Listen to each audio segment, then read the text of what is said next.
Bonjour à tous, on se retrouve aujourd'hui pour parler choix du pendule, parce qu'en effet, souvent vous voulez vous y mettre, mais vous ne savez pas exactement quoi prendre. Donc je vous rappelle que déjà pour expérimenter le pendule, vous avez une possibilité, c'est d'aller sur mon site et vous retrouverez une petite formation gratuite qui parlera et du pendule, et du magnétisme, et des cartes. En attendant, il existe plusieurs styles de pendules, plusieurs matières de pendules, plusieurs formes, etc.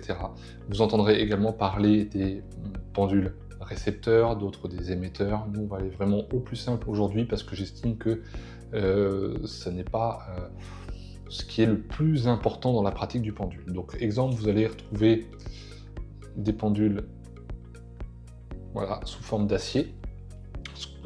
C'est une matière que j'aime beaucoup pour les débutants. Moi, je vous conseille qu'ils aient un petit peu de poids, et ça, c'est intéressant. Donc, peu importe la forme, hein, vous voyez, ça, c'est un pendule comment faire. Personnellement, je m'en sers pas, donc parce que c'est pas trop mon style. J'ai eu mon premier pendule en pierre, donc ça, vous en trouverez sous différentes formes également. Et après, moi, je travaille beaucoup avec ceux que je faisais, qui sont en orgonite. Hein, donc, vous voyez, il y a et du métal et de la pierre, et donc c'est de la résine. Donc ça j'aime bien, mais vous allez également en retrouver en résine pure, vous allez en retrouver en bois. Donc qu'est-ce qui est le mieux? Franchement, celui avec lequel vous vous sentez le plus à l'aise.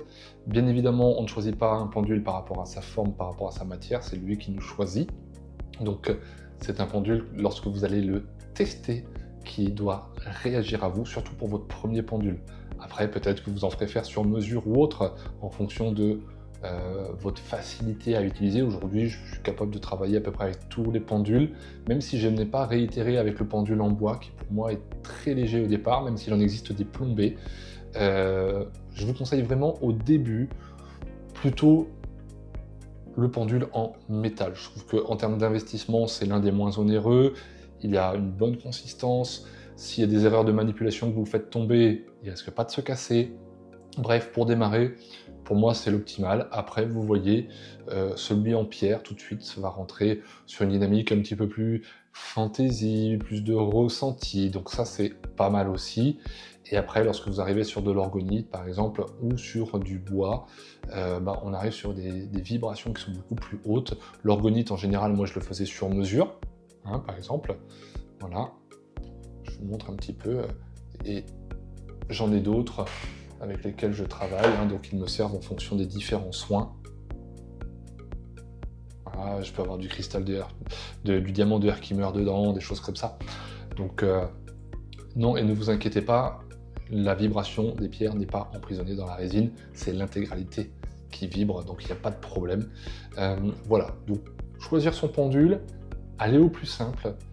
De préférence, si c'est votre premier, allez toujours en boutique les tester pour voir s'ils réagissent, parce qu'on n'achète pas un pendule qui ne réagit pas, on n'achète pas celui qui nous semble le plus joli, mais celui avec qui on arrive à communiquer, et à partir de là, normalement, ça le fera. Vous allez voir, on va se retrouver pour d'autres petites vidéos comme ça de moins de 5 minutes sur le pendule, sur le magnétisme. Donc pensez à vous abonner à la chaîne, pensez à partager si ça peut aider des gens qui cherchent justement à choisir leur premier pendule, et vous me retrouverez sur les différents réseaux sociaux, Facebook, Instagram et YouTube.